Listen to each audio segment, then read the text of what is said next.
Hello, welcome back to our channel.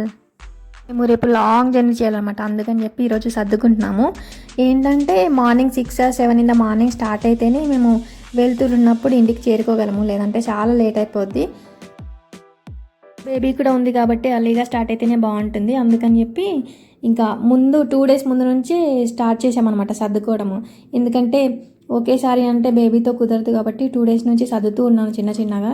అంటే ఒక 2 months అయినా ఉంటాం కాబట్టి సర్దుతూ ఉన్నాను ఇంకా 2 days నుంచి. నిన్న కూడా పడుకుంది అనమాట, ఒక 1 hour కంటిన్యూస్గా పడుకుంది. అందుకని ఫాస్ట్గా కంప్లీట్ చేశాను. ఈరోజు కూడా ఇప్పుడు పడుకుంది కదా అని చెప్పి కంప్లీట్ చేయడానికి ట్రై చేస్తున్నా, కానీ మధ్యలో లేస్తూ ఉంది. తనని చూసుకుంటూ ఇటు సర్దుకుంటూ ఉన్నా. లేస్తూనే ఉంది 10 minutesకి ఒకసారి. ఈరోజు అన్నీ సెట్ చేసి పెట్టాను, ఇంకా బ్యాగ్లో పెట్టేసేయడమే. అయిపోయింది, ఆల్మోస్ట్ అంతా అయిపోయింది. అంటే ఇక్కడ ఉన్న వరకు అన్నీ డైలీ వేసేవన్నీ ఇక్కడ పెట్టేశాను. ఇవన్నీ పెట్టేసి ట్రెడిషనల్ డ్రెస్సెస్ అవి కొన్ని ఉన్నాయి కదా, ఆ డ్రెస్సెస్ ఇంకా అప్పుడప్పుడు వేసేవి కొంచెం హెవీగా ఉండేవి అవన్నీ ఒక దాంట్లో పెట్టేశాను. ఆల్మోస్ట్ అన్నీ అయిపోయాయి పెట్టడం. టవల్స్ పెట్టాను, కొన్ని ఫుల్ లెంత్ సీల్స్ ఉన్నవి, కొన్ని హాఫ్ లెంత్ సీల్స్ ఉన్నవి. మోస్ట్లీ అన్నీ మనం బనియన్స్ టైప్ వేస్తాం కదా, అవన్నీ చాలా 1 2 3 4 5 4 sets పెట్టాను అన్నీ ఆల్మోస్ట్. ఇవి క్లాత్ లంగోటాస్ ఇప్పుడు పెట్టాను, డైపర్స్ పెట్టాను, ఇంకా ఇవి ఏమంటారు క్లోత్స్, టవల్స్ అవి పెట్టాను. సరిపోతాయా? అండ్ ఈ డ్రై మ్యాట్స్ ఏమో ఇప్పుడు 2 ఉన్నాయి, ఇంకో 3 ఉతకడానికి ఉన్నాయి. కొత్తవి లోపలే ఉన్నాయి. ఇంకా మా డ్యూటీ పడుకుని ఇప్పటికే 1/2 hour అయిపోయింది. ఇంకా ఏ టైంలో అయినా లేవచ్చు అనమాట. అందుకని మాటలు ఆపేసి సర్దుకుంటూ ఉన్నాము. ఇప్పుడు దాకా ఇద్దరం మాట్లాడుకుంటూ ఏం పెట్టుకున్నాము, ఏం పెట్టుకోవాలి అవన్నీ డిస్కస్ చేసుకుంటూ పెడుతున్నాను. అండ్ ఇప్పుడేమో కొంచెం కదులుతుందనమాట. ఇంకా కదిలింది అంటే లేస్తుంది, ఏ టైంలో అయినా లేవచ్చు. అందుకని చెప్పి ఇంకా మాటలు ఆపేసాము. మళ్ళీ మాటలు వినిపిస్తే ఇంకా ఫాస్ట్గా లేచేస్తుంది కదా అని చెప్పేసి మా పని మేము చేసేసుకున్నాము, ఎవరి పని వాళ్ళం. డ్యూటీ క్రాడిల్ సెరమనీ టైంలో మేము ఫంక్షన్కి 2 డ్రెస్సెస్ తీసుకోవాలి అందరము. మా ఇద్దరు అయిపోయినాయి, డ్యూటీవి నాది అండ్ తేజాది ఒకటి పెండింగ్లో ఉందనమాట. అందుకని ముందు రోజు మళ్ళీ షాపింగ్కి వెళ్ళాము. అప్పుడు షాపింగ్కి వెళ్ళినప్పుడు తను తీసుకున్నాడు అండ్ తనతో పాటు మళ్ళీ మాకు కూడా కొనిపించాడు అనమాట. ఇప్పుడు సర్దుతూ ఉన్నప్పుడు అవి గుర్తొచ్చాయి, అవే చూపిస్తున్నా. యాక్చువల్గా మేము వెళ్ళింది ఎందుకు అంటే మా తేజాకి డ్రెస్ తీసుకున్నాము అని చెప్పి. ఒకటి ఆల్రెడీ తీసుకున్నాము, ఇంకొకటి పెండింగ్ ఉంది. సో అది తీసుకున్నామని వెళ్ళాము. మేము ఫోరమ్మకి ఇంకా ఫోరమ్మలోనే వస్తుంది, నెక్సెస్ మాల్కి వెళ్ళాము అనమాట. సో అక్కడ ఫస్ట్ అయితే ఇది తీసుకున్నాడు. ఒకటైతే యాక్చువల్గా వెళ్ళింది దీనికోసం కదా, అంటే డ్రెస్ కోసం కాబట్టి తీసుకున్నాడు. ఒక పేర్ క్లాత్స్ తీసుకుని ఇంకా వచ్చేస్తుంటే దానికి ముందే ఇంకా కిడ్స్ సెక్షన్ ఉంటుంది కదా. సో కిడ్స్ సెక్షన్లో ఒకసారి ఆగితే ఇది కనిపించింది అనమాట. అంటే ఇంట్లో 2 తీసుకున్నాము. సో ఈ డ్రెస్ తీసుకున్నాడు, నేను తీసుకున్నాను, మా పాపకు కూడా కావాలి కదా అని చెప్పి ఈ డ్రెస్ తీసుకున్నాడు. తర్వాత ఏమో నేను పాప తీసుకున్నాము, నువ్వు కూడా తీసుకో అని చెప్పి నాకు ఈ డ్రెస్ కనిపించాడు అనమాట.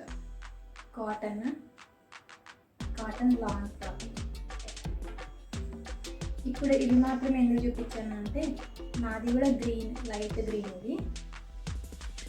అండ్ మా పాప దాంట్లో కూడా గ్రీన్ ఉంది అండ్ మా తేజాకి కూడా గ్రీన్. ఫస్ట్ ఇది తీసుకున్నాము. ఇది తీసుకున్న తర్వాత ఫస్ట్ తీసుకోవడం కూడా ఇదే తీసుకున్నాము, ఈ గ్రీన్.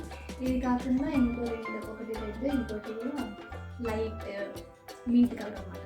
అది తీసుకున్నాము. ఆ తర్వాత ఇది తీసుకున్నాము. సో అనుకోకుండా ముగ్గురికి సేమ్ కలర్ అయ్యిందన్నమాట. ఇదేదైనా ఈ డ్రెస్సెస్ మేము ఏదైనా స్పెషల్ అకేషన్కి వేసుకుందాము అని చెప్పేసి ఇది పక్కన పెట్టాను నేను. భలే మ్యాచ్ అయ్యాన్ని అనుకోకుండా. కావాలని ముగ్గురం సేమ్ తీసుకోలేదు. ఫస్ట్ తేజ కోసం వెళ్ళాం కాబట్టి తన షర్ట్ ఆ కలర్ నచ్చింది అన్నాడు, అది తీసేసుకున్నాం. తర్వాత డ్యూటీకి ఇది బాగుంటుంది అని అనిపించింది, ఇది తీసుకున్నాము. అండ్ తర్వాత ముందుకు వస్తే నాకు ఈ కలర్ నచ్చింది. తర్వాత బిల్డింగ్ దగ్గరికి వెళ్ళినప్పుడు రియలైజ్ అయ్యానమాట సేమ్ కలర్ ఉన్నాయి అని చెప్పి. నా సర్దడం ఆల్మోస్ట్ అయిపోతున్న టైంలో డ్యూటీ లేచి ఆడుకుంటుంది సైలెంట్గా. నేను ఇంకా పడుకుందని అనుకుంటున్నాను, ఇలా చూసేప్పటికీ ఆడుతుంది. అండ్ తర్వాత ఇది నేను సర్దేపటికి 12:30 అయింది. ఆ తర్వాత 12:30 నుండి మార్నింగ్ 5 o'clock వరకు అస్సలు పడుకోలేదు. ఇలా కింద పెడుతున్నానో లేదో ఏడుపు స్టార్ట్ చేస్తుంది, ఎత్తుకుంటే ఊరుకుంటుంది. అందుకని ఇంకా నైట్ అంతా ఎత్తుకునే కూర్చున్నా. లైట్ ఆఫ్ చేసి అలా డిమ్ లైట్లో ఉంచితే పిల్లలు త్వరగా పడుకుంటారు అని చెప్పారు ఎవరో. అలా ట్రై చేసినా కానీ అస్సలు పడుకోవట్లేదు. స్టార్ట్ అవుతున్నా విజు కన్వీనియంట్గానే ఉందిగా అమ్మ, నీకు కన్వీనియంట్గానే ఉందిగా కాళ్ళు పెట్టుకోవడానికి. ఇక్కడ ఇంకేమన్నా ఇవ్వనా? ఇక్కడ ఇవ్వమంటే ఏదైనా వేస్తా.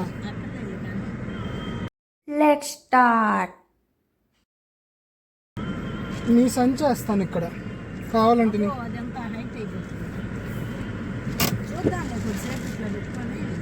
నువ్వు కొంచెం అవతలకి జరిగితే కాలు దీని మీదకి వచ్చేస్తుంది. అది ఒకసారి వద్దు. ఓకేనా? కన్వీనియంట్గానే ఉందా? మేము గుంటూరుకి స్టార్ట్ అయిపోయాం. యాక్చువల్గా అయితే మార్నింగ్ 6 o'clock వరకు స్టార్ట్ అయిపోవాలి, కానీ ఆబ్వియస్గా చిన్న పిల్లలు ఉంటే కొంచెమైనా లేట్ అవుతూ ఉంటుంది కదా. మాకు కొంచెం లేట్, 3 hours లేట్ అయింది. 6 o'clockకి స్టార్ట్ అవుదాం అనుకుంటే 9 cross అయింది స్టార్ట్ అయిపోయేటప్పటికి. మాకు లాంగ్ జర్నీస్ అంటే చాలా ఇష్టం. ఇప్పటి వరకు మేము లాంగ్ జర్నీ చేసిందంటే 120 kilometers మ్యాక్సిమం అంతే.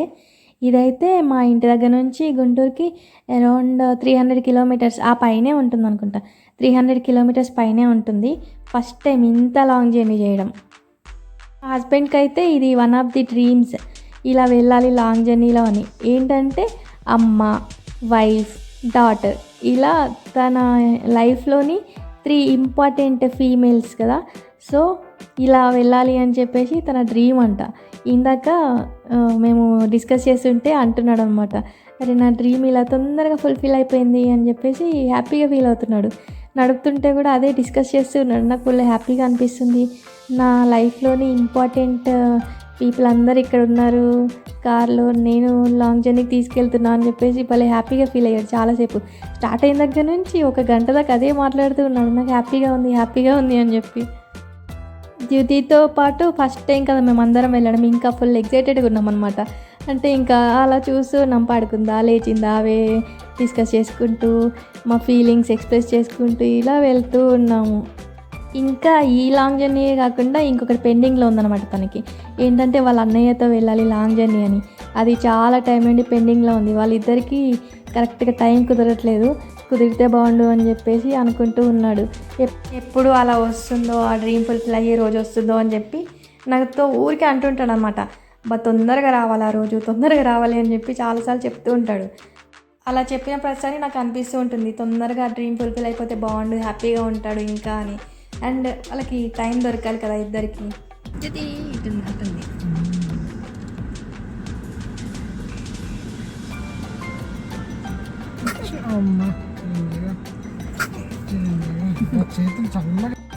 మధ్యలో ఆగి తినేసేయచ్చు కదా ఇంకా, అందుకని చెప్పి రోటీస్ తీసుకెళ్ళాము వెళ్ళేటప్పుడు. మా దితి పాప అయితే చాలా బాగా పడుకుంది చాలాసేపు. ఎక్కడ వరకు అంటే ఒక 200 kilometers క్రాస్ అయ్యే వరకు, విజయవాడ దగ్గరలోకి వెళ్ళే వరకు మంచిగా పడుకుంది. ఆ తర్వాత కొంచెం స్టార్ట్ చేసింది, ఫుల్ అంటే ఫుల్ ఏడ్చింది అనమాట. అస్సలు ఆపలేదు, ఎంతసేపు 1/2 hour పాటు ఏడుస్తూనే ఉంది. ఎంత ట్రై చేసినా కానీ అస్సలు ఊరుకోలేదు, పాలైనా ఊరుకోలేదు, ఏం చేసినా. బాగా ఏడుస్తున్నప్పుడు కళ్ళు కూడా ఓపెన్ చేయలేదు, నిద్రపోతుందేమో అనుకుంటే నిద్రపోలేదు. కానీ ఇంకా కళ్ళు ఓపెన్ చేసిన తర్వాత విండోలోంచి బయటకు చూస్తున్నప్పుడు తనకి బ్రైట్గా అలా కనిపించినట్టుంది, మూవ్ అవుతున్న వెహికల్స్ అలా లైటింగ్ అదంతా కనిపించిందో ఏమో. అప్పుడు కొంచెం తగ్గించింది అన్నమాట ఏడవడం.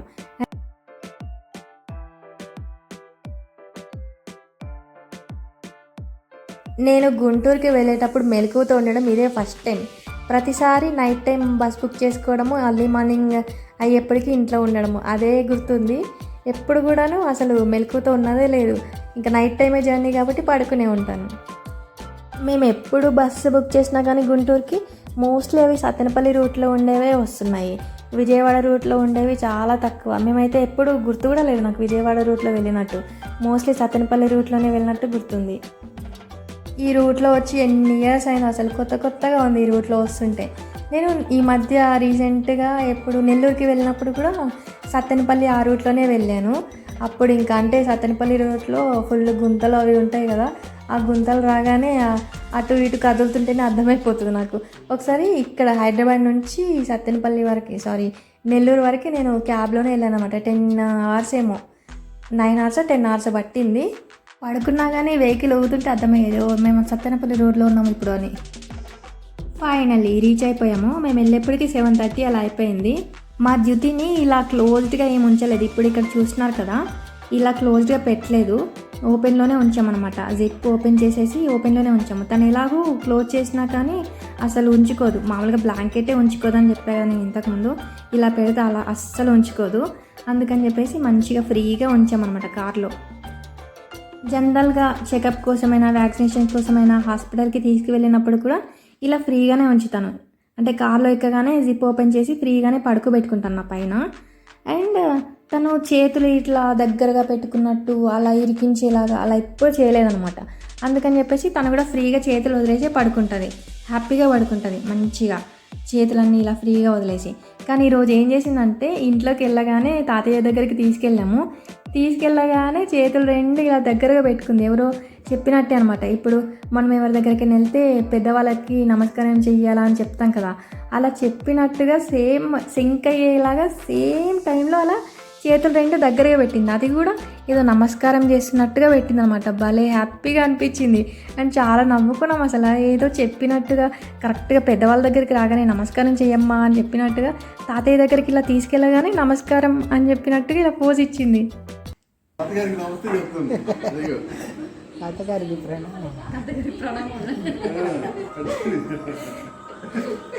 తలిపిస్తా